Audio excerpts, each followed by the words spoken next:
Hello, welcome to Pre-Cal Lecture 3.6, where we're going to talk about functions, and we will be going through a set of pre-printed notes in this lecture.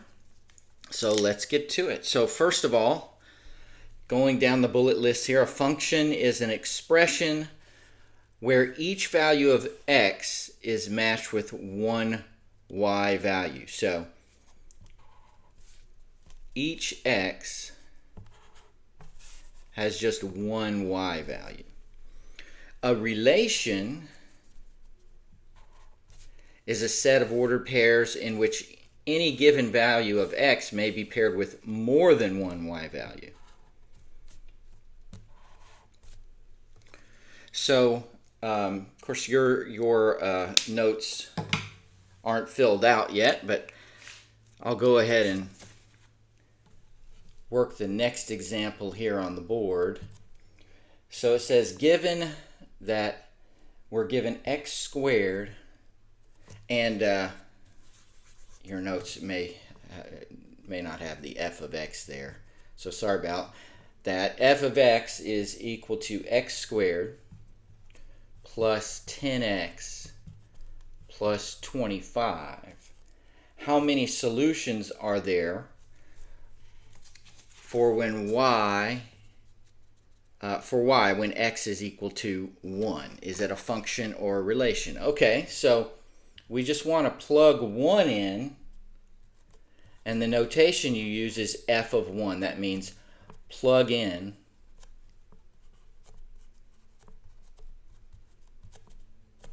for x. So that would be 1 squared plus 10 times 1 plus 25. So that's going to be 36. So you just have one x value. It's not plus or minus 36 or multiple y values. It's just one y value. When you plug in 1 for x, you get 36, just one y value. So that makes it a function.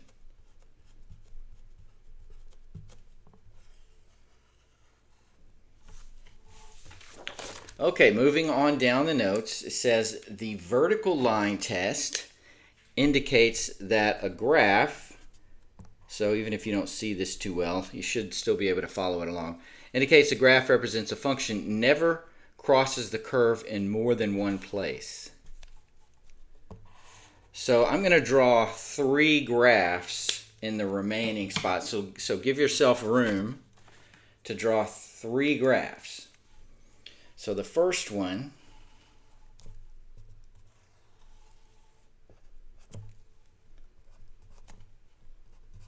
is on the xy coordinate plane. Let's say we have a curve, nice curve that does that.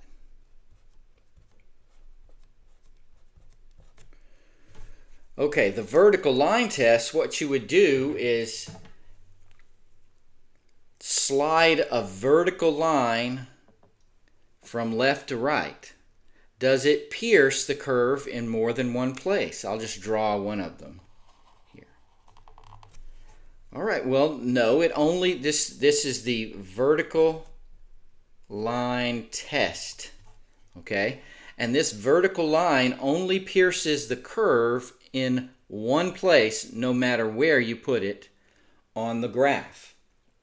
Okay, so this passes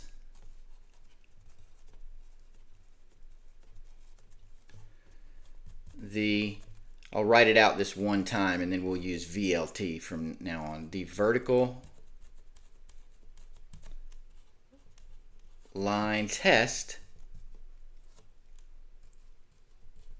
So that means it is a function.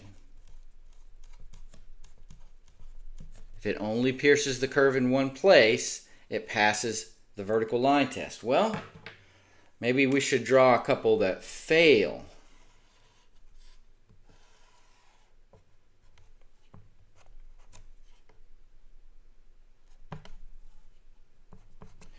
Okay, how about something like this? So a circle. Well, if we drew a vertical line, you can see that it pierces the curve in two places. So as you move left to right, it pierces the curve in two places, an infinite number of times as you go from left to right. So this fails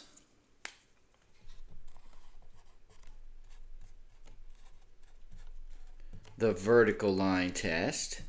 So that means it is a relation, not a function. Okay, just another quick example. So you probably have the gist of this already. But let's not do a circle. Let's just do something like this. Wow. Woo. All right. That one definitely fails the vertical line test, where I'm drawing it crosses it 1, 2, 3, 4, 5 times.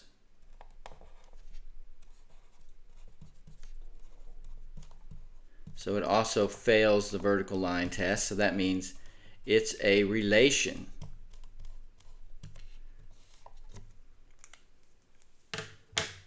All right, so that finishes your first page.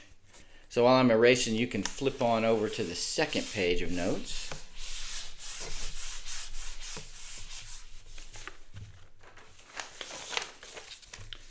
All right, so up at the top of the second page it says, to algebraically test whether or not an expression is a function, solve for y and determine if only one x value satisfies the equation. All right, so we have an example there. And it says that given the equation,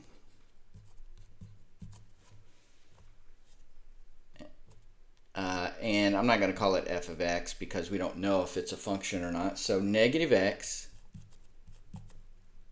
plus y squared is equal to 2. We want to determine if it's a function or a relation. Okay, so what you want to do is solve for y. So you'd have y squared is equal to 2 plus x if we add x to both sides. And then y is going to be the square root of 2 plus x. However, when you take the square root of both sides, you get both positive and negative roots, because negative, the square root of 2 plus x, if you square that, you would get positive 2 plus x. So that plus or minus there is means that you get more than one y value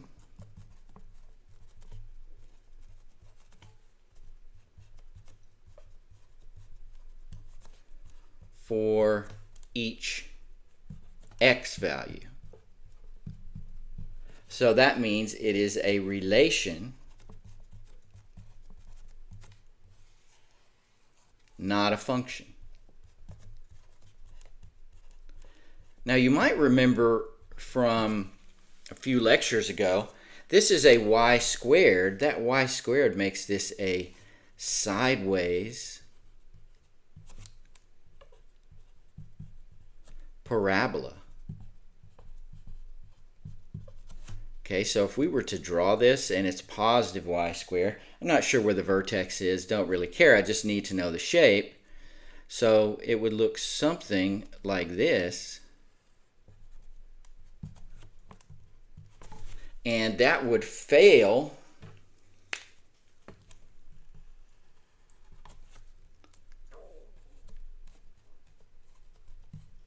the vertical line test. So if you know the shape, you don't even have to do this. You can just apply the vertical line test. So that means it is a relation just because it fails the vertical line test. All right. So let's move on to 3.6.2, function notation and finding function values. So function notation replaces y with f of x, and so it's pronounced f of x. And you could also see g of x, h of x, pretty much anything. So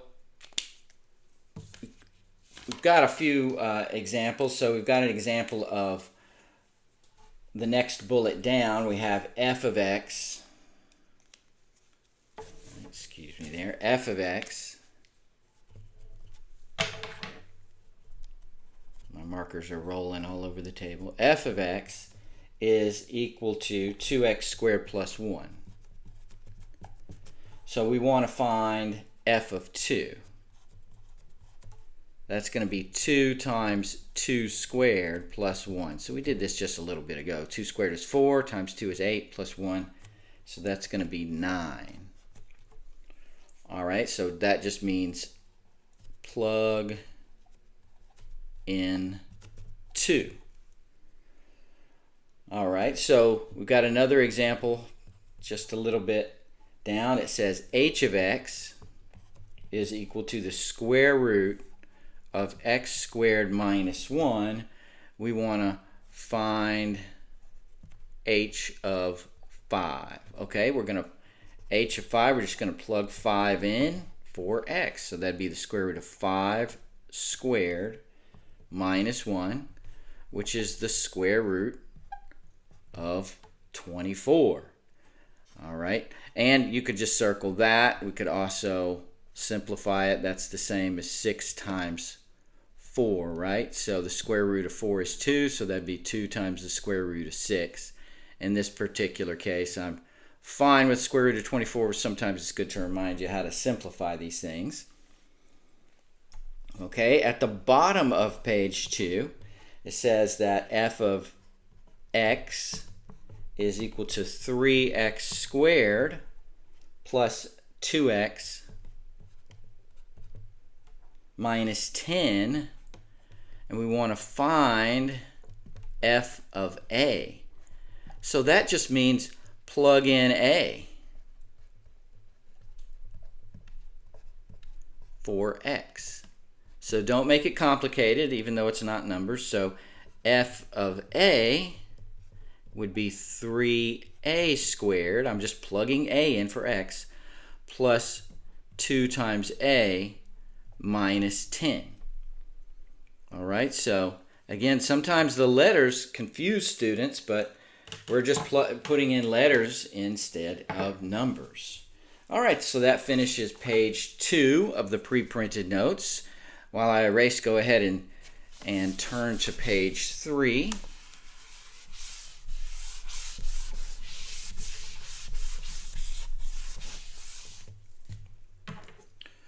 So here we've got just several bullets and some graphs at the bottom that I'll go over. So 3.6.3, a function is decreasing if the graph drops from left to right. You always read a graph from left to right. Increasing if the graph rises from left to right. Constant if it's neither increasing or decreasing. A maximum is just a high point. And a minimum is a low point. All right, so let's go over these 4 graphs at the bottom of your page. So our first example, I'm just going to sketch it on here. I'm not going to do the numbers and everything. But we've got a nice little parabola.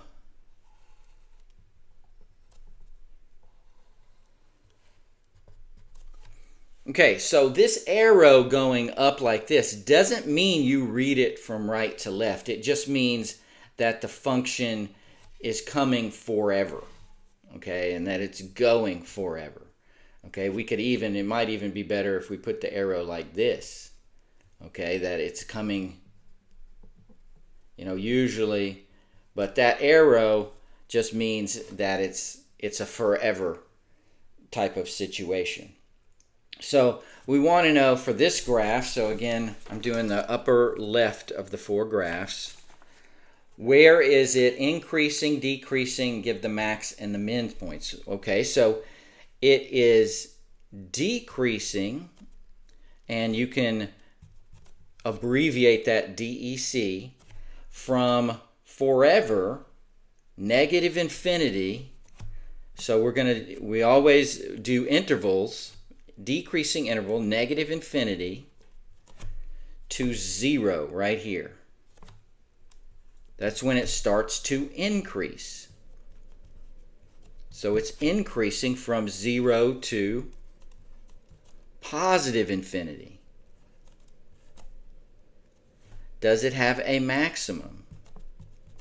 No, it doesn't. There's no place where this graph hits a high point and then starts to go down. So it has no maximum. Does it have a minimum? It does have a minimum. Now, these were intervals. These are intervals. It's decreasing, increasing intervals. The minimum is just a point. Okay, so that's at the point 0, -1. So you can read that from the graph here. The x value is 0, the y value is -1. All right. The next one I want to look at is this one, the upper right of the 4 graphs. So I'm just going to do a rough sketch of it. And so it's a line. And again, this doesn't mean it's going up. It means it's forever coming from the left. Okay? So is it decreasing? Remember, we're reading this left to right. Yes, it is decreasing from negative infinity to infinity. It's always decreasing. So that tells you it's always decreasing. Is it increasing? Never. So you can just put none. Okay? Doesn't increase. It always is decreasing. Again, you don't go right to left. Why am I saying this? Because I've had students do this before. They get confused by the arrow. Always read left to right. Okay, does it have a max? No. No max. Because a max is a point. All right? And this is always decreasing. So there's no point where it changes direction. Does it have a min? No. No minimum point. Okay, so this one did have a minimum because it changed direction. We were going down, and then suddenly started going up. All right, the next one, I'm looking at the bottom left of the 4. You've got an absolute value function here.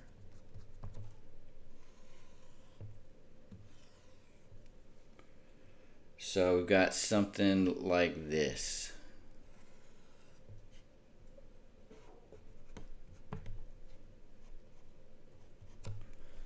Okay, now I know it's got arrows. Again, we're reading left to right. Does it have a max? Yes, it does. It's at this point right here. Okay, that's at the point, if you read the graph on your notes, 2, 3. So that's not an interval, it's a point. Is it ever increasing?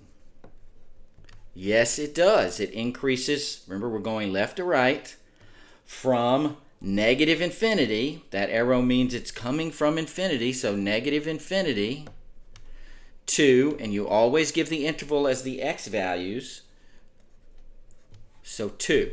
So intervals are always going to be the x values. So it increases till we get to the x equals 2. How about decreasing? Well, it starts decreasing at x equals 2, and then it decreases forever. So infinity. So these are intervals.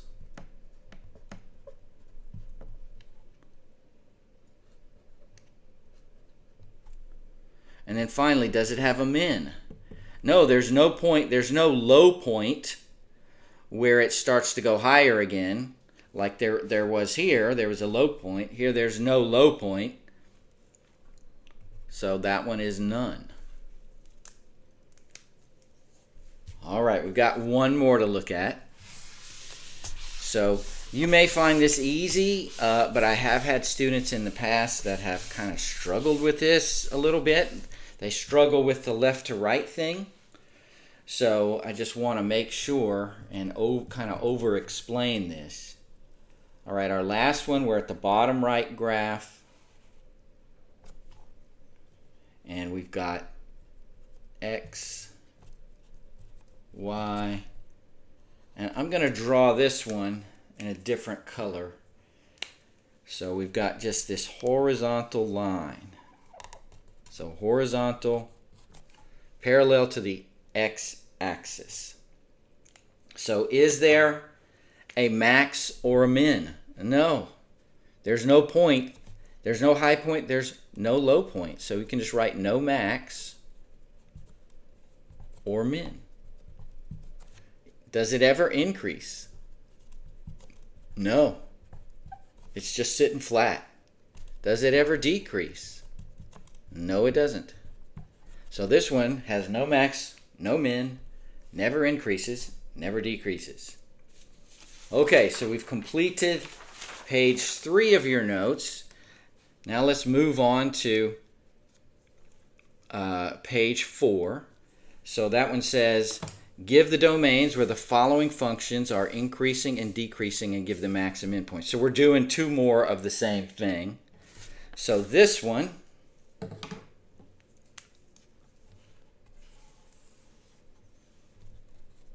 so again, we're at the top of page 4.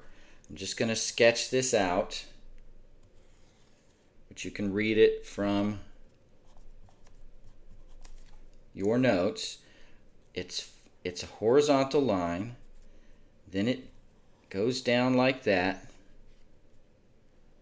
and then it goes horizontal again. Okay, so this arrow this way just means it's forever. Okay, but we read left to right. Is there a maximum or a minimum? No, there's no maximum or minimum point.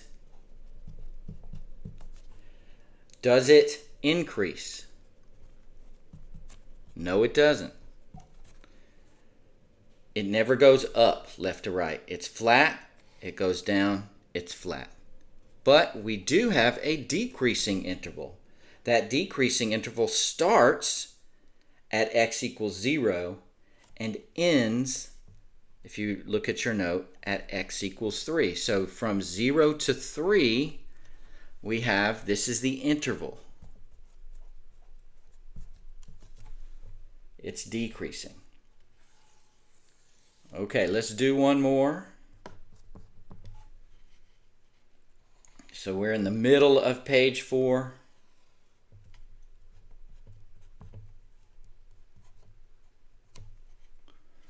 All right, so that one, so here we are right here. That one is it looks kind of like a cubic function.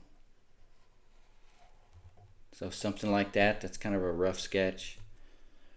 All right, so does it have a max or a min? Well, no, there's no single point where it becomes where that's a high point or a low point. So no max or min.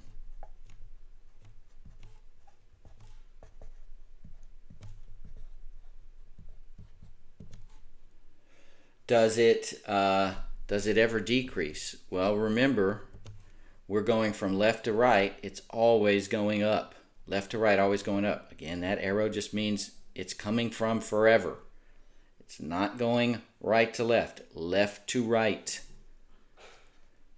So it never decreases. How about increasing? It's always increasing. Left to right, read it, always increasing. So how do you write that? From negative infinity to infinity. So at the bottom of page 4, it says functions can have multiple local maxima or minima. Okay, you can be asked for a local maximum or minimum within a specified domain. So let's say that, and domain is just the x values. Let's say I wanted to know the max between this point here and this point here. Well, the max would be there. So there's a local maximum, local maximums, local minimums if you restrict the graph to certain little areas, okay? We didn't do that on any of our examples. We did the whole graph. Okay, so finally turn over to page 5, our last page.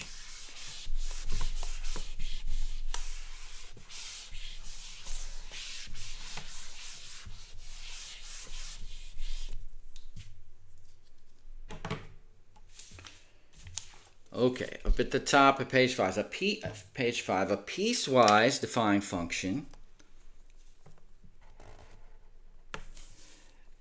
uses different equations for different intervals. Okay? To evaluate a piecewise function at a particular value, determine the interval that the x value is in and use the corresponding piece of the function. So determine the interval, use the corresponding piece. So an example of a piecewise function might look like this. So from negative infinity to negative 2, it's kind of a parabola like that. From negative 2 to positive 3, in this case, it's a horizontal line. And then from 3 to infinity, I'm talking x values here, so x is 3 to infinity, it's another kind of curve like that, maybe a parabola. Okay, so our example here, and we're at the bottom half of page 5, we have this piecewise function. F of x is equal to, and you can have more than 2. You can have lots of pieces. 3x squared plus 1 when x is greater than or equal to 2, and negative 1/2 x plus 14 if x is less than 2. So I want to evaluate f of 5. Well, which equation do you pick when x is 5? You pick the top one because the top one corresponds to x greater than or equal to 2. So that would be 3 times 5 squared plus 1. So that's 25 times 3, 75 plus 1 is 76. How about f of 2? Which one do you use? Well, when x is equal to 2, you still use the top one. So that's 3 times 2 squared plus 1. That's 4 times 3, 12 plus 1 is 13. And then finally it asks for f of 0. Well, which equation do you use when x is 0? You use the bottom one because the bottom one corresponds to any x value less than 2. So that's negative 1/2 times 0 plus 14, which is going to be equal to 14. So what this particular piecewise function looks like is to the left of 2, so we're coming down to the left of 2, it's a line, right? Line with negative slope, and then to the right of 2, it's a parabola, okay? So x squared, that's a parabola. This is a linear equation, x is to the first power. So that is with a negative slope, right? Negative 1/2 slope, so that is a line. Okay, so the homework is worksheet 3.6. I'm going to give you some hints on this. So let me get this out. So you're just reading the graph on 1 through 4 and answering the question. True or false on 5 through 8. So that's where you're going to solve for either you draw out the picture of the graph and make a decision there using the vertical line test, or you can solve for y and see if you get more than one value to see is it a function or a relation. And then 9 and 10 we're plugging into function notation. Don't let 10 fool you. 2a minus 5, you're just going to plug 2a minus 5 anywhere there's an x, and then simplify. Okay, number 12 is the toughest one. That's the one I worked the most often in years past. Here you're going to plug in x plus h for x. All right, and then you're just going to do it in terms of that and then simplify. Okay, so if you get that correct, number 12, I'll be quite proud of you. All right, that's a toughie.